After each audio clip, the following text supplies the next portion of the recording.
being published in a new book out today on the Shroud of Turin. That's the linen cloth believed to bear Jesus's imprint as he was being prepared for burial. And now there's new research that may disprove the claim of people who've said it's an elaborate fake. Barrie Schwortz spent 40 years as the world's leading scientific authority on the Shroud of Turin. And he just revealed that newly extracted DNA from the cloth is telling a story nobody was prepared for. The genetic sequences don't match medieval Europeans who handled it. They don't match Italian restorers who repaired it. And they don't match any single population from any region on Earth. Instead, researchers found mitochondrial markers from 3 separate continents concentrated on one burial cloth in patterns that shatter every known contamination model in genetics. When Schwortz pressed the lead geneticist for an explanation, the response chilled him. This doesn't match anything known. 3 members of the analysis team quietly removed their names from the paper. Not because the science was wrong, but because they were afraid of what it meant. What you're about to hear is the full story behind that fear. I was the official documenting photographer for the Shroud of Turin research project. Shroud of Turin research project was the first and only scientific team ever to be given permission to do an in-depth examination of the Shroud of Turin. Now, I have to tell you that I just finished a 6-week lecture tour. 3 states, 12 cities, 22 lectures, all of them 2 hours or more, and all of them extemporaneous. And why it starts with a Jewish skeptic who never wanted to believe any of this. The DNA nobody was supposed to find. Here's what the public was told. Researchers at the University of Padua's Department of Agronomy extracted DNA from the shroud's surface fibers and found traces consistent with historical handling. That version is technically true. It's also a carefully sanitized half-truth. What, doctor? Gianni Barcaccia's team actually found were distinct mitochondrial haplogroups from populations that had no logical reason to appear together on a single piece of 1st century linen. Haplogroup L2, concentrated in sub-Saharan West Africa. Haplogroup M, deeply rooted in the Indian subcontinent. Sequences matching Druze communities from the Eastern Mediterranean. Ancient markers tied to populations spanning 3 continents. All concentrated on one burial cloth, supposedly stored in Europe for the last 7 centuries. Now, if this were simple contamination from centuries of handling, monks, restorers, pilgrims touching the fabric, you'd expect a fairly predictable European signature. French, Italian, maybe some broader Mediterranean noise. That's not what showed up. The geographic spread was too wide. The distribution too specific. The clustering too deliberate. It looked less like accumulated contamination and more like a genetic map of the ancient world.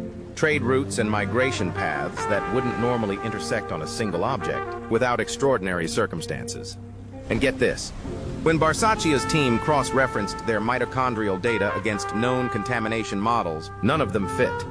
Not one. The standard frameworks geneticists use to explain how DNA accumulates on historical artifacts simply collapsed when applied to this cloth. Every model they tested, pilgrim contact, restorer handling, environmental transfer, failed to account for the specific haplogroup distribution they were seeing. But here's the part that never made the press release. Several sequences appeared degraded in. Patterns that didn't match normal biological decay over centuries. Dr. Giulio Ferrara, Barcaccia's colleague on the project, reportedly described them in an internal review meeting as corrupted in ways I cannot attribute to time alone. That phrase, cannot attribute to time alone, sent a chill through the department. Because if time didn't cause the degradation, something else did. An energy event, an unknown chemical interaction. Something the existing scientific framework has no category for. And nobody on that team could identify what it was. Barrie Schwortz, the man who had spent 4 decades as the world's foremost shroud researcher, received Barcaccia's preliminary findings by email. He read the report twice. Then he picked up the phone and called a colleague with one question. Has anyone in the genetics community ever seen markers like this on any other historical artifact? The answer was no. If you're already sensing that this story goes somewhere no mainstream, channel is willing to follow. You're right. Hit subscribe and turn on notifications now. Because what I'm about to walk you through is the 40-year investigation that led to this moment. And trust me, the DNA is only the beginning of the problem. The skeptic who walked into a trap. To understand why the DNA results terrified researchers, you need to understand the man who spent 4 decades proving the shroud couldn't be faked. And the brutal irony is, he started out trying to prove the exact opposite. Barrie Schwortz was a hotshot technical photographer, the kind of expert NASA trusted with classified imaging work.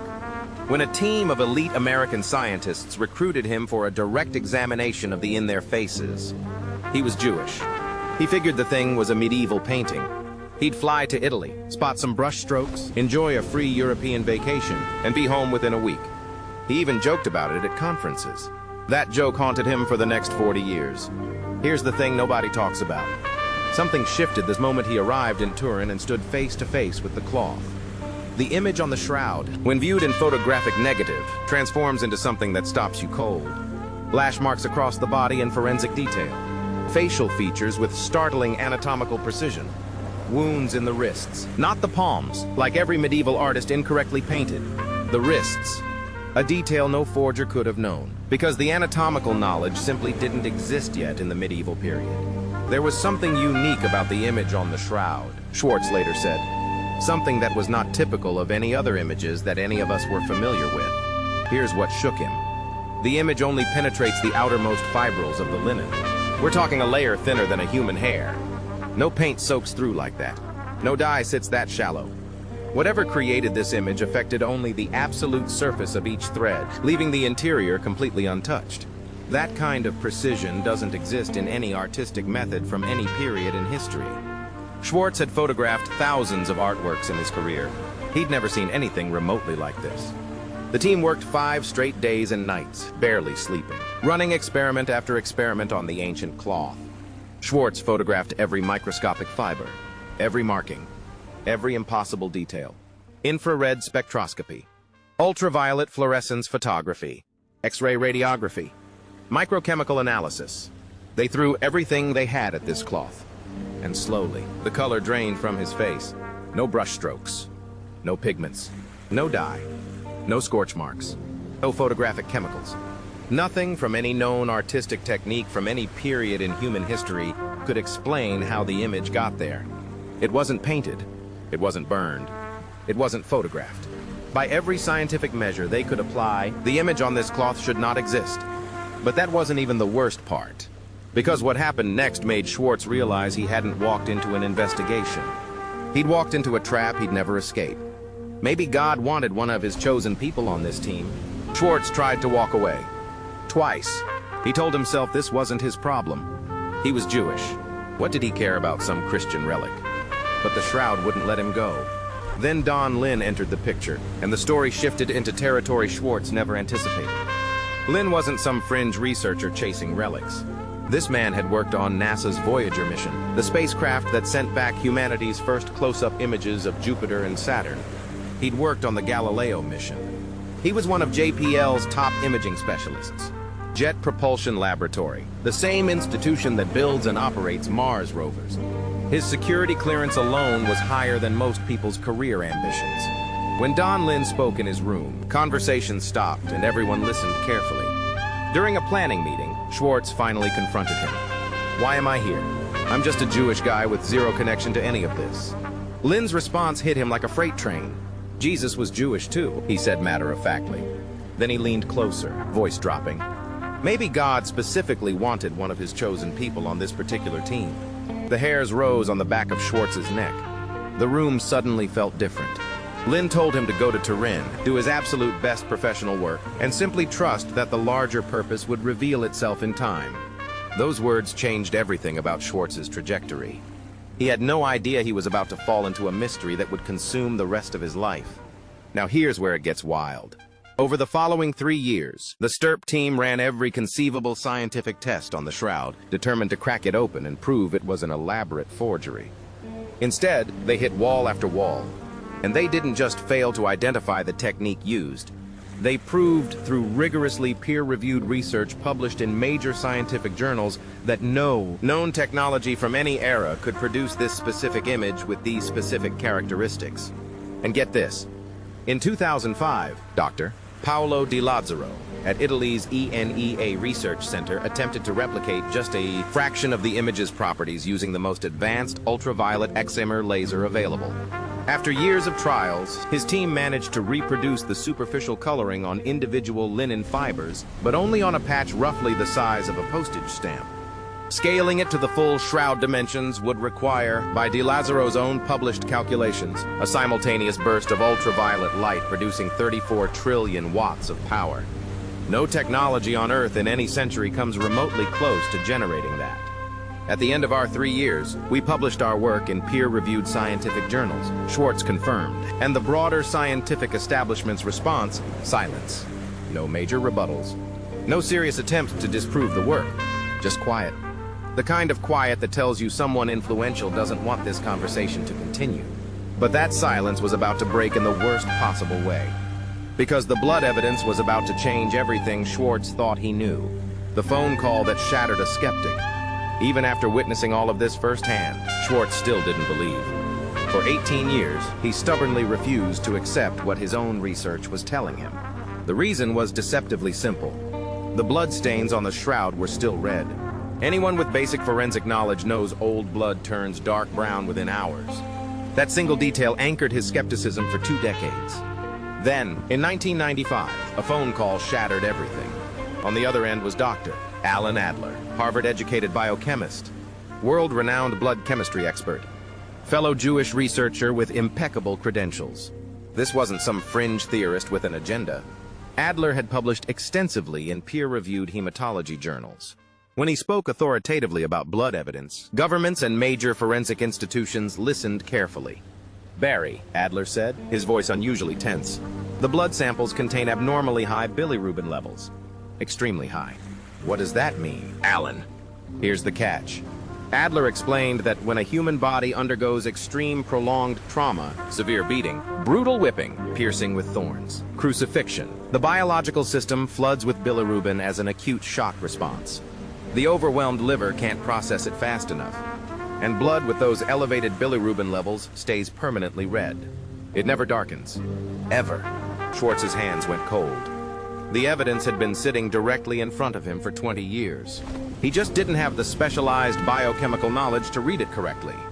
In that single moment, every lingering doubt dissolved. The blood chemistry wasn't just consistent with authenticity. It was consistent with exactly the kind of violent death the Shroud had always claimed to document. But here's what kept Schwortz up at night long after that phone call.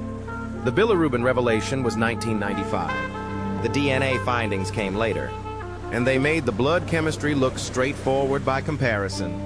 The genetic sequences that broke the model.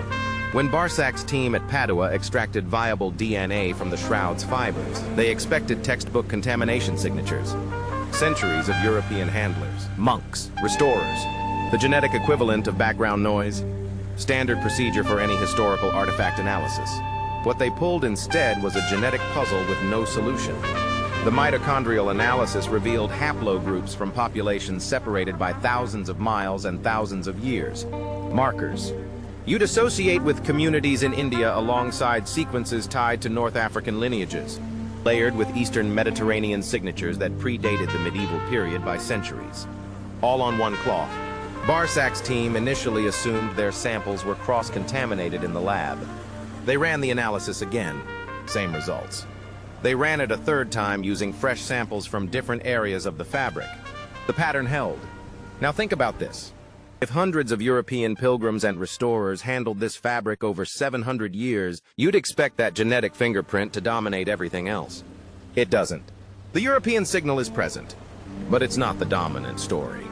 The dominant story is a geographic spread so unusual that it defies every standard contamination model in forensic genetics.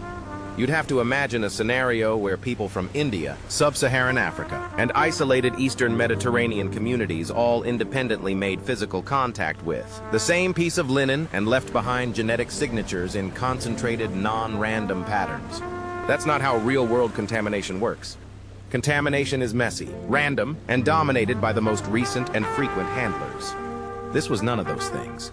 Dr. Barkach's team systematically tried to explain the data through known historical channels. Trade routes, Crusader contact, Ottoman-era transport. None of the models held up under scrutiny. The haplogroup distribution was too precise, too concentrated in specific areas of the cloth, and too diverse to be explained by any single historical pathway. Here's the thing that reportedly kept Dr. Ferrara up at night. Several mitochondrial sequences showed degradation patterns that didn't conform to normal biological decay over centuries. Standard ancient DNA degrades predictably. It fragments in characteristic ways that geneticists understand well and can model accurately. But some of the Shroud sequences were fragmented differently, as if the degradation was caused by something other than time, an energy event, an unknown chemical process, something the existing scientific framework simply has no category for. In private professional conversations, the kind that happen in hallways after conferences, never on record, credentialed geneticists have admitted they've never encountered degradation signatures like this on any other artifact, ever. The patterns don't just fail to fit contamination models. They fail to fit any model currently available in the field. And here's where it gets truly uncomfortable. The official academic position still insists the Shroud is a medieval forgery, despite blood chemistry proving extreme physical trauma consistent with crucifixion, despite image formation that defies every known technology ever developed, despite DNA, evidence that 3 team members refused to publicly endorse, not because the methodology was flawed, but because they couldn't explain the results. It's as if the conclusion was written first, and the evidence was expected to obediently cooperate. But the evidence isn't cooperating with that narrative, not even close. The questions they don't want asked. What if the DNA doesn't just prove the Shroud is old, but impossibly old? What if the anomalous haplogroups aren't contamination at all, but the actual genetic signature of whoever was wrapped in this cloth? What if the degradation patterns point to an event, a burst of energy, a moment of transformation, that mainstream science has no framework to even begin processing? These aren't fringe theories from obscure conspiracy forums. They're questions being raised by researchers with institutional affiliations and peer-reviewed publication histories, in conversations that somehow never make it into official journals. The kind of questions that get whispered at conference dinners, but never asked at podiums. Because asking them publicly means putting your career on the line. And in modern academia, the Shroud is the one subject where curiosity is treated as a professional liability. Here's the thing that haunts Schwortz most. The scientific community's response to the DNA findings wasn't skepticism. Skepticism he could respect. It was avoidance. Researchers who would normally jump at the chance to challenge anomalous data simply refused to engage with it. No counter-studies. No replication attempts. No published critiques. Just deliberate, coordinated, institutional silence. And in science, that kind of silence is louder than any rebuttal. Now, think about this. Whoever rescued that burial cloth from the tomb put themselves in as much danger as the crucified man himself faced. Roman soldiers executed people for far less serious offenses. Ask yourself honestly, would you risk crucifixion to preserve a piece of fabric from your neighbor down the street? Or would you only take that enormous risk for someone you genuinely believed had just conquered death itself? The very existence of this cloth tells a story the historical record has been reluctant to acknowledge. The man who couldn't look away. After discovering how badly mainstream media distorted the Shroud story, the reports were often misleading or completely false, Schwortz said. He made a decision that would define his entire legacy, because he realized something that changed his mission. The public wasn't rejecting the evidence. They'd simply never been given access to it. In 1996, he launched Shroud, come from scratch. It became the largest, most comprehensive scientific Shroud database in existence, drawing millions of visitors annually from every country on the planet. Remarkably, the site existed and thrived long before Google became a household name. Schwortz built it because nobody else would. He refused every sponsorship offer. No advertising revenue. No corporate influence. No institutional affiliations that might compromise the data. Just unfiltered scientific evidence. Available free to anyone willing to seriously examine it. In 2009, he formally founded the Shroud of Turin Education and Research Association as a non-profit organization dedicated to preserving the evidence for future generations of researchers. Because he understood that evidence this significant doesn't just need to be discovered. It needs to be protected. People always ask the same question. Why would a Jewish man dedicate his entire life to this? His answer never changed. My job isn't telling people what to believe. My job is ensuring the scientific evidence survives intact. But here's the part he rarely shared publicly. The investigation profoundly changed him as a person. After decades presenting findings worldwide, people gradually stopped asking about the shroud itself. They started asking about him instead. What do you personally believe now, Barrie? At 50 years old, for the first time in his entire adult life, he was forced to confront the spiritual question he'd been actively running from since childhood. Raised in a strict Orthodox Jewish household, every sacred tradition carefully observed to the letter. Then decades of deliberately rejecting all of it as irrelevant superstition. But honestly examining his own heart through this investigation, something unexpected happened that he never anticipated. In his own quiet words, spoken softly and deeply reflectively, I was genuinely shocked to discover that God had actually been there the entire time. He was simply waiting patiently for me to turn around and acknowledge him. Schwortz never converted. He never abandoned his Jewish identity. But he could no longer pretend the evidence hadn't taken him somewhere he never planned to go. Somewhere that science alone couldn't fully map. The question you can't escape. Barrie Schwortz never deliberately set out to prove anything about faith. He was simply a photographer who followed scientific evidence wherever it honestly led. And it led somewhere that modern science still can't explain. Somewhere that makes powerful institutions deeply uncomfortable. Somewhere that raises fundamental questions most researchers are simply too afraid to ask out loud. The blood chemistry confirms torture consistent with crucifixion. Bilirubin levels so elevated they could only result from extreme, prolonged trauma before death. The image defies every technology in human history. A superficial discoloration so precise that the most advanced laser on the planet can only reproduce it on a patch the size of a stamp. And the DNA. Those anomalous genetic markers from 3 continents that tell a different story than anyone expected. That's what keeps researchers staring at their screens long after everyone else has gone home. 40 years of investigation, hundreds of peer-reviewed tests, multiple scientific disciplines converging on the same uncomfortable conclusion. This cloth cannot be explained by any known natural or artificial process. And the people best qualified to explain it are the ones most reluctant to try. So here's the fundamental question you need to honestly ask yourself. Is the Shroud of Turin physical evidence of something beyond our current scientific understanding? Or is it a forgery so impossibly advanced that no modern laboratory on Earth can identify how it was made? Created by an unknown genius who knew anatomical secrets centuries before science discovered them using a method no technology can replicate. Either answer changes everything you thought you knew. Drop what you honestly think in the comments below. I read every single one. And if you want the kind of hidden history that mainstream channels won't go near, subscribe and hit notifications right now. Because this is just the beginning.